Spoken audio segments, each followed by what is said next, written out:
Salut les petits potes, c'est Delcor, j'espère que vous allez bien. Aujourd'hui on se retrouve pour le jour 7 sur 24 de la petite, du petit projet Frénésie, en fait du gros projet Frénésie. Aujourd'hui normalement on n'a que 2 threads d'horreur, mais vous allez quand même kiffer, je peux vous le dire. D'ailleurs si jamais t'es perdu, là on est au jour 7, 6, 5, 4, 3, je sais pas c'est où, c'est quoi, et ben j'ai créé une playlist. À chaque fois c'est numéroté, Frénésie 1, 2, 3, 4, 5, 6, tu vois. Mais sache que là-bas, t'as tout qui est réuni, donc tu sauras si t'as vu la vidéo ou pas. Enfin, normalement. Sinon, au pire, j'ai une petite astuce pour toi. Tu mets des pouces bleus, comme ça, si t'as pas mis de pouce bleu, tu sais que t'as pas vu la vidéo. Voilà, c'est simple. Je sais qu'il y en a qui font ça, c'est pour ça que je dis ça. Après, ça peut m'arranger aussi. Et ben, je vous propose une chose, c'est qu'on commence la vidéo. Voilà. Alors, prenez votre meilleur chocolat chaud et installez-vous confortablement. Alors pour cette histoire, ça change de d'habitude, je sais juste que c'est une fille, elle dit je suis une fille, mais on sait pas son âge et on sait pas si elle est américaine ou quoi. Mais au vu du récit, je sais pas, peut-être pas. Voilà, dites-vous bien que c'était écrit en anglais, donc c'est dans un pays anglophone sûrement. Ce que je peux vous dire, c'est que Nora, elle est plantée devant un cinéma, le téléphone dans la main. Elle check l'heure pour la 10e fois. Ça fait déjà 5 minutes qu'elle attend. Maxime devrait être là, non? C'est ce qu'elle se dit. Ils se sont donné rendez-vous à 19h30 pile et elle déteste attendre, surtout pour un gars qu'elle connaît à peine. Elle jette un coup d'œil rapide au passant, espérant reconnaître son visage. Rien, il fait un peu frais, mais pas de quoi lui donner une excuse pour rentrer. Elle est nerveuse, ça se voit à la manière dont elle bouge son pied, un tic qu'elle a quand elle est stressée. Ça fait quelques semaines qu'ils discutent sur Facebook. Il semblait sympa, drôle, un peu mystérieux même. Les photos qu'il lui avait envoyées étaient plutôt cool, un peu trop parfait peut-être, mais bon.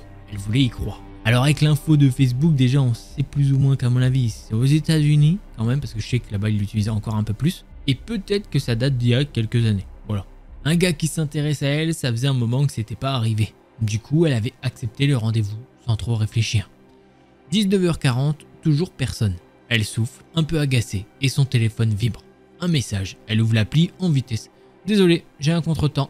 Et c'est tout ce qu'elle a. Aucun ouais je suis en route, aucun je vais arriver avec un peu de retard, non, juste ça. Nora se mord la lèvre et elle se dit mais sérieusement? Elle a pas envie d'attendre encore 30 ans devant le ciné et elle se sent un peu conne d'avoir fait tout le chemin pour rien. Mais elle est là, alors autant regarder le film, non? Elle a déjà acheté son billet après tout, un film d'horreur. À la base en plus c'est pas trop son truc, mais c'est lui qui avait choisi. Tant pis, elle va se le faire seule. Elle pousse la porte du cinéma, passe son billet et entre dans la salle. Y a pas beaucoup de monde, quelques couples ici et là, 2 mecs assis au fond qui rigolent, bref. Nora prend place au milieu, seule dans la rangée, elle s'installe, sort son téléphone une dernière fois, espérant voir un nouveau message. Mais non, rien. Elle se dit, c'est quoi, tant pis pour lui. Le film a à peine commencé que Nora sent une présence à côté d'elle. Elle tourne la tête et voit un type qui vient de s'asseoir à côté, sans rien dire. Le mec est un peu plus âgé que ce qu'elle imaginait, la trentaine peut-être, avec des cheveux mal coiffés et un sweat qui a vu des jours meilleurs. Il se penche vers elle et chuchote. Salut, c'est moi Maxime. Désolé pour le retard. Nora cligne des yeux, confuse, et elle lui dit comment ça, quoi, c'est une blague ou quoi? Le gars qu'elle a en face d'elle ne ressemble en rien au Maxime de ses photos. Elle avait vu un mec plus jeune, les cheveux bien coupés, un sourire sympa. Là, c'est un gars totalement différent. Elle hésite, se demandant si c'est un malentendu. T'es sûr? Parce que franchement, c'est pas toi sur les photos. Et là, il lui dit Ouais, j'ai mis des photos de moi d'il y a quelques années, je me suis dit que c'était mieux, tu vois. Là, j'ai pris un peu de bouteille, c'est tout. Il lui lâche ça comme ça, comme si c'était complètement normal. Et Nora, elle sait pas quoi répondre. Elle le dévisage, essayant de comprendre comment il a pu se dire que c'était ok de faire ça. La situation la met déjà mal à l'aise, mais elle essaye de garder son calme. Elle se dit que peut-être, avec un peu de chance, il va juste s'asseoir là et regarder le film, sans faire d'histoire. T'es venu pour voir le film alors? Lui demande-t-il, en se penchant un peu plus près. Elle hoche la tête, incapable de dire autre chose. Le gars a un sourire bizarre, un peu trop insistant, et ça la dérange. Elle regarde autour d'elle. La salle est toujours à moitié vide. Quelques personnes concentrées sur l'écran. Personne ne semble avoir remarqué l'échange. Elle se sent de plus en plus coincée. Le film continue, mais un peu plus concentré. Le mec à côté d'elle est trop proche, trop envahissant. Elle se tortille un peu sur son siège, essayant de s'éloigner de lui sans que ça se voit trop. Bon, écoute, t'es sympa et je suis pas trop fan de regarder le film comme ça. Viens. Je suis projectionniste ici. On peut voir le film d'un meilleur endroit. Je vais te montrer un truc cool. Nora, elle le regarde, les sourcils froncés. Projectionniste? Elle a jamais entendu parler de ça sur son profil. Mais il ne lui laisse pas le temps de réfléchir. Il se lève déjà et la regarde avec insistance. Nora hésite un moment, ce mec, Maxime, ou peu importe comment il s'appelle vraiment, lui semble de plus en plus bizarre. Mais il la regarde avec un sourire étrange, presque impatient, comme s'il s'attendait à ce qu'elle dise oui sans poser de questions. Elle ne sait pas quoi faire, elle se dit bon c'est juste une cabine de projection non? Qu'est-ce qui pourrait mal se passer? Mais une petite voix dans sa tête lui dit de faire demi-tour. Alors elle lui dit t'es sûr que c'est autorisé? Mais ouais t'inquiète, je bosse ici, je fais ça tout le temps, c'est cool tu vas voir. Sans vraiment lui laisser le choix, il lui attrape le bras doucement mais fermement et il la tire vers la sortie. Nora sent un nœud dans son estomac, mais elle n'arrive pas à se dégager. Elle se dit allez c'est juste un petit tour, rien de grave. Elle essaye de se rassurer, mais son malaise grandit à chaque pas. Ils traversent un couloir sombre, puis montent un escalier en métal qui grince sous leurs pieds. Chaque bruit fait monter la tension. Arrivé devant une petite porte en métal, il l'ouvre d'un coup sec et lui fait signe d'entrer. Nora jette un coup d'œil rapide autour d'elle. La cabine de projection est petite, mal éclairée et encombrée de câbles et de vieux appareils. Il fait chaud et l'air est lourd. Elle se sent oppressée dès qu'elle met un pied à l'intérieur. Bienvenue dans mon royaume. Ouais, il rigole comme un teubé, donc j'ai essayé de faire un mec qui rigole comme un teubé, c'est ça apparemment. Il dit il rigole comme un teubé dans le thread, voilà, je suis désolé. Il referme la porte derrière eux, Nora se sent piégée. Le gars s'installe sur une chaise grinçante, se gratte le menton avec nonchalance, puis se lève pour tripoter un tas de boutons sur une des machines. Le film continue à être projeté dans la salle, mais ici c'est comme si le monde extérieur n'existait plus. Alors, t'en penses quoi? C'est pas stylé ici en fait? Il lui dit ça en se retournant vers elle, tout fier, il est tout content. Nora hoche la tête sans conviction, cherchant un moyen de s'en aller sans créer une scène. Mais avant qu'elle puisse dire quoi que ce soit, il se laisse tomber sur la chaise avec un soupir exagéré, puis il crache par terre. Ah relax ma baby girl, t'es tendue, on va passer un bon moment, tu vas voir. Et il dit ça, donc en rigolant, comme je vous l'ai fait, mais avec un autre truc que je ne ferai pas, il se gratte le nez ou il se cure le nez à peu près. Voilà. Donc le surnom, le ton de sa voix, tout son comportement. Nora se sent de plus en plus mal à l'aise. Elle sait qu'elle aurait dû partir dès qu'il l'a abordée. Mais là, c'est trop tard en fait. Elle est là, debout, raide comme un piquet, pendant que ce gars, affalé sur sa chaise, la fixe en rigolant. Il se gratte le nez comme si de rien n'était et d'un coup, il lâche un énorme paix qui résonne dans la cabine. Et il éclate de rire. Un rire mais bien gras. Le mec, genre, il est fier de lui. Nora, elle, ne sait plus où se mettre. Elle fait semblant de sourire, mais à l'intérieur, c'est la panique totale. Relax, ma baby girl. Détends-toi, tu fais une tête de 6 pieds de long. Ah, ce surnom, ça la rend dingue. Mais elle ose rien dire. Elle se contente de détourner les yeux, essayant de trouver une issue sans paraître trop flippée. C'est là qu'il se penche en avant et crache par terre juste devant elle. Un gros truc bien dégueu qui atterrit à ses pieds. Nora serre les dents. Son malaise atteint des sommets. Elle se dit mais c'est pas possible, il est en train de se foutre de moi là. Alors, qu'est-ce que t'en dis? On continue à regarder le film ici ou... Il lui dit ça avec un regard en coin, comme s'il venait de lui proposer le plan du siècle. Il se lève, trifouille dans ses poches, puis gratte l'arrière de son crâne avant de lâcher un autre paix. Cette fois en bougeant un peu pour mieux le faire résonner. Il se met à éclater de rire. Eh ben putain, je suis en forme aujourd'hui. T'as vu ça ma baby girl? Franchement, moi j'en peux plus tellement la scène est surréaliste.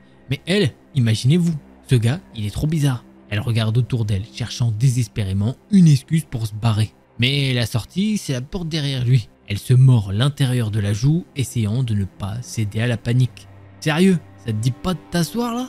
C'est ce qu'il lui dit, l'air hyper sérieux, mais avec ce sourire débile toujours collé aux lèvres. Nora, elle essaye de rester calme et se dit ouais, c'est pas grave, il est juste mal élevé, c'est tout, non, rien de grave. Mais ce surnom, ces petites blagues de gamin, son comportement de plus en plus crade, ça lui fout les jetons. Non, je pense que je vais rentrer en fait. Là, il s'arrête net de faire tout ce qu'il faisait. Il la fixe avec un sourire narquois. Mais rentrer? Maintenant? Mais t'es sérieuse? Allez, reste encore un peu ma baby girl. T'es pas au bout de tes surprises. C'est ce qu'il lui dit en lui jetant un petit clin d'œil. Comme si elle devait être flattée ou quoi.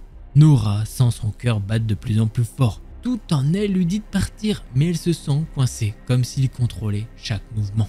Le malaise continue d'atteindre des sommets. Nora est toujours debout, mal à l'aise, pendant que Maxime se balance sur sa chaise, un sourire moqueur aux lèvres. Il s'approche d'elle comme s'il avait eu une idée, mais de génie. Eh, tu veux voir un truc marrant? Je peux te chatouiller, tu sais, ça détend. Avant qu'elle puisse réagir, il tend les doigts et commence à la chatouiller sous les bras. Nora éclate de rire, hein, mais c'est un rire nerveux, presque incontrôlé. Elle se recule, tentant de se dégager, mais il continue, tout content de lui.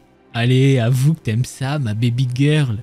Elle essaye de pas exploser de gêne, ce mec devient de plus en plus lourd. Elle se frotte les bras, se demande comment elle a pu se retrouver dans une situation aussi ridicule. Mais le soi-disant Maxime ne s'arrête pas là. Il se lève encore une fois et commence à lui faire un massage maladroit des épaules, comme s'il était professionnel. Alors, ça c'est un bon massage, non? Le truc c'est qu'il appuie comme un fou juste en dessous de son cou. En fait, limite, il lui fait plus mal qu'autre chose. Elle se fige complètement gênée. C'est pas un massage relaxant, c'est un véritable harcèlement. Les mains de Maxime sont chaudes et un peu moites. Elle a envie de fuir à toute vitesse. Alors, c'est pas mal, hein? Je suis un pro du massage. Tu peux me garder comme ma sœur personnelle, ma baby girl. Nora, elle déglutit, ne sachant pas quoi répondre. Elle se sent piégée, comme si chaque geste de Maxime la maintenait là, coincée dans cette cabine. En fait, je pense que je vais vraiment y aller là. Maxime arrête enfin son massage et la regarde. Son sourire se fige un instant. Puis, avec un air presque déçu, il se remet à sourire. « Oh non, pourquoi tu veux partir? On s'amuse, non? Allez, reste encore un peu, le film est pas fini. » Nora secoue la tête, les larmes aux yeux, sentant que l'étouffement de cette situation l'oppresse. Elle fait un pas vers la porte, mais il l'attrape par le bras. « Attends, je vais te montrer un truc super, tu vas adorer. » Quand il lui dit ça, elle peut voir dans ses yeux une lueur qui la terrifie. Elle se dit que ça y est, c'est le moment de fuir. Elle se dégage d'un coup, ouvre la porte et court, sans se retourner. Le cœur battant, elle traverse le couloir, sentant l'air frais de l'extérieur sur son visage. Elle s'en va en se promettant de ne plus jamais se laisser embarquer dans ce genre de rendez-vous chelou. Nora court à travers le parking, le cœur battant à tout rompre. L'air frais de la nuit la frappe comme une claque et elle respire enfin à plein poumon, se sentant enfin libre. Elle jette un dernier coup d'œil vers le cinéma, s'attendant presque à voir Maxime surgir de là. Mais rien, il est sûrement resté dans sa cabine, piégé dans son propre délire. Arrivée près de sa voiture, elle s'arrête un instant pour reprendre son souffle, ses mains tremblant légèrement alors qu'elle fouille dans son sac à main pour trouver ses clés. Tout ce qui vient de se passer défile encore dans sa tête comme un mauvais film. Elle se demande comment elle a pu laisser un gars aussi bizarre l'entraîner dans une situation aussi glauque. Elle monte dans sa voiture, verrouille les portes et prend une profonde inspiration. Elle se dit « c'est bon, t'es enfin en sécurité, tu t'en es sorti ».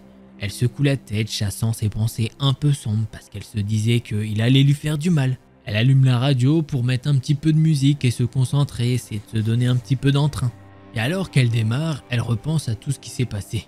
Le rire de Maxime, ses manières malaisantes, ce surnom qu'elle déteste tant. Elle se dit que ce qu'elle avait espéré être un rendez-vous amusant s'est transformé en un moment de malaise qu'elle n'oubliera pas de sitôt. L'inquiétude et la peur commencent à s'apaiser au fur et à mesure qu'elle avance. Elle se dit « allez, je ferai plus attention la prochaine fois ». Et avec ça, elle prend la direction de chez elle, le cœur un peu plus léger. Je peux vous dire qu'au début, elle n'était pas prête à partager cette histoire. Il lui a fallu un petit peu de temps. Et surtout, elle en a parlé avec des amis à elle et sa mère pour savoir si vraiment elle se faisait des idées sur la situation ou bien est-ce que vraiment c'était chelou. Et bon, elle verra sûrement pas cette vidéo, mais on te confirme que oui, c'était très chelou. Déjà de 1, il y a une sorte de catfish en fait dans l'histoire parce que le mec se présente comme Maxime, nanani, il est un peu BG et tout. Et au final, apparemment, il l'était pas. Donc, en fait, que tu sois beau ou pas, on s'en fout, c'est pas ça le truc. Mais c'est que tu mens, tu dis je suis tel, et en fait, tu l'es pas, c'était pas lui. Ça marche pas. Elle nous avoue qu'elle s'en est remis de cette situation, c'était pas le truc le plus glauque qu'elle ait vécu, mais bon. En fait, ce qui l'énerve le plus, c'est comment elle s'est sentie. En fait, elle s'est sentie piégée. C'est ça qui l'a énervé le plus. Elle se dit, mais pourquoi j'ai accepté de venir avec lui dans cette petite pièce, etc. en étant bloquée. Imaginons s'il avait été encore plus chelou, plus violent. Elle serait tombée dans le panneau peut-être d'un tueur. Et elle nous dit que vraiment, elle n'a pas aimé cette situation de se sentir piégée, quoi. En fait, elle n'arrivait pas à agir d'elle-même. Ses sens lui disaient pas let's go, faut partir. Enfin, ça lui disait, mais elle n'arrivait pas à prendre ce truc par-dessus, quoi. Vraiment le faire. Voilà, c'est comme ça que se termine ce petit thread que j'ai bien aimé. En plus, ça se termine plutôt bien. Enfin, il lui est rien arrivé, donc tant mieux. Allez, on va passer au prochain thread horreur. Les petits potes, j'espère que vous avez kiffé. Si c'est le cas, vous connaissez un petit pouce bleu et un abonnement. Et nous, on se retrouve demain, mais si jamais t'es trop pressé et que tu n'es pas à jour, eh ben je t'invite à regarder l'une de ces deux vidéos là. Allez, c'était Delcor, en attendant la prochaine vidéo, portez-vous bien, tous les petits potes.